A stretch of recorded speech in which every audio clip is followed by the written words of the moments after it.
Ministry. So we're well represented at Samaritan Ministry, though we may be one of the small churches who are a part of the 50 churches that support Samaritan. We tend to have the most people from this church participating of any other church in the community, which I'm very proud of. I'm thrilled to introduce William Baily to you. I met him just a couple of months ago, and I so appreciated Becky's distinction between enough and abundance, because the experience that I have with William is that he lives his life in a space of abundance. I've never met anybody who has such a joy for life, his enthusiasm. And though his life in some ways may look different from yours and mine, this is a man who, when you get to spend some time with him, you realize that the grace of God lives in all of us. And William is a gift to us. And I'm really thrilled that he's here today. And you get a chance to meet him and then to hear his music. So William.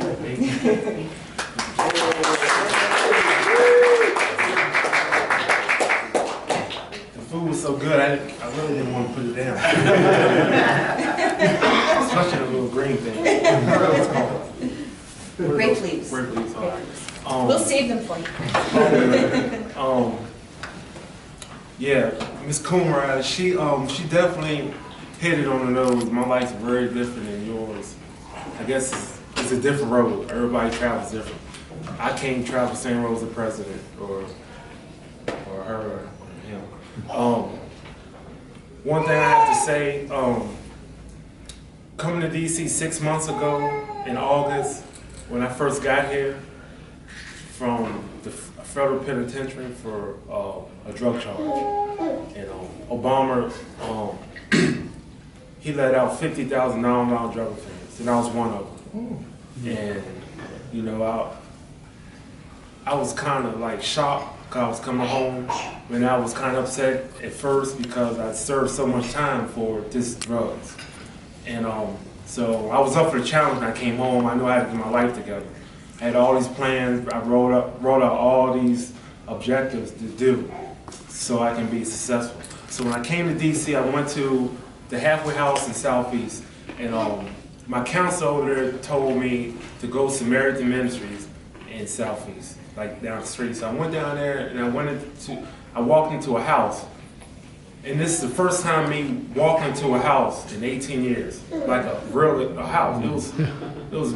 It was detrimental. It was like, it's unspeakable, you know, just to travel into this house, because I ain't been in a house for so long, just walking in prison cells. So I went in there, and it feels like this. It's like an old feel. It was like everybody there made me welcome and comfortable. And this lady, Miss Vaughn, she gave me a book bag, had socks and underwears and toothpaste and everything I needed, you know, and she helped me. Really, what she really helped me with was the comfort and support. You know, she made me feel like home, and I'm standing in a house. I was glad to be in a house instead of prison. So, and we fill out some paperwork, you know, what I wanted to do and all that, and you know, my plans of getting my life together. And I came back every once in a while, like every week, to meet with her. You know, she really made me feel comfortable, because when I left, she gave me like a little traveling bag. And that, you know, she made me feel like I'm welcome. You know, like, okay, here's something to eat, you know, with you. You know, it made me feel like a human being again. So I was telling her over and over and over, not really basically like putting it on her mind, is like, well, you know, I played saxophone in prison all the time, you know. It took me out of prison. Brought me back home, you know, took me out in a place of no return. So I let her know that. So Christmas time came, and I was given a saxophone coming from her. And her, you know, I never met her, so like 2 months ago, it really came from Miss Coonrod. So that's a blessing, you know. I had a saxophone. So when times got hard and people didn't want to hire me, I used the saxophone, and I've been playing. If y'all ever drive down by the White House or Smithsonian, Pentagon City or Crystal City, you'll see me playing most of the time. I go out there 8 o'clock in the morning. So I play, and it's a way to me to get money. You know, a way to me to get back in tune with the community, see another side, you know, what else I should say about that? If it wasn't for Miss Coomer, that would never happen. 'Cause I wouldn't have had a saxophone. I probably would have broke. But you know, it's a blessing that she, you know, I don't know why she did it, but she did it. I don't know. I don't know. Because she's a crazy lady. That's But she did it though, and I needed it. That saxophone really done put a blessing on my heart and a lot of kids' heart, because at the Smithsonian I always play and like make this short because I know it might get long because I got a lot of stuff to say.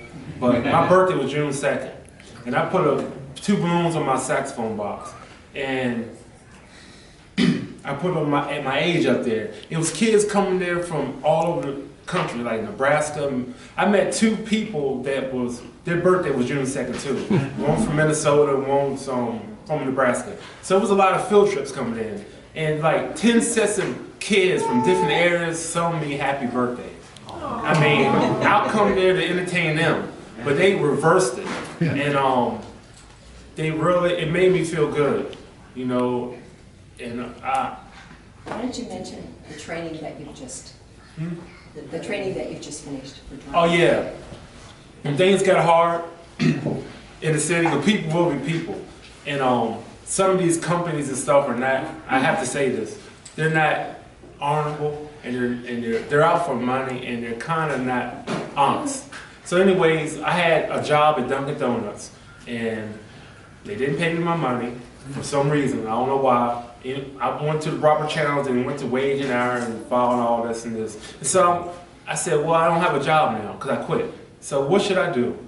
I need a career. So I started, I made plans with Samaritan Ministries over in Southeast. This is one of it's like a step program. It's like a step program, next step. And one of my objectives was to get my CDLs. So that I have a career, you know, drive trucks and drive buses. Well, I just got my CDLs, learners. So now next month, an organization called Vocal Rehabs is paying for my CDL training. So that's one accomplishment that I have. So that's not a regular job. I don't even have a job yet, or I really don't need one. Trust me, I don't need one. I just need a career. So that way that, you know, I can just start driving, and, you know, these next 5 years will be very crucial. But I'm up for the challenge, and you gotta be resilient. And one thing I have to say, life is full of decisions, choices. So a lot of people that are homeless, they need encouragement to like come out of that state of despair. So that's one thing I say about Samaritan Ministries. Just the program period, they inspire you. They motivate you, and the people are so diverse. They come from different walks of life, and they're people that have made it. So they understand they can encourage somebody that on that route to trying to make it. So you know, it's a blessing. You know, that's all I can say. It's like what's she at? She said something that nips at your heels and dogs your dreams. Yes. That's what. Yeah. So that's what, you know, being successful means. Yeah. You know, when you're sitting around like in a prison cell for years, not the crime won't fit the time, it nips at your heels, you know, and dogs your dreams, really dogs your dreams. So then you come home and then you're like, well, my shortcomings is not as bad as other people's. So, but I have to make it. So coming to Samaritan Ministry, you know, they inspire me a lot. I met some good people there. They helped me with my resume. They helped me with bus fare. They helped me with clothes. They had some suits down there I used. And the conversation would really put me over the edge. You know, it's good to talk to positive people with some intellect. So that's about it. I could probably talk another hour. I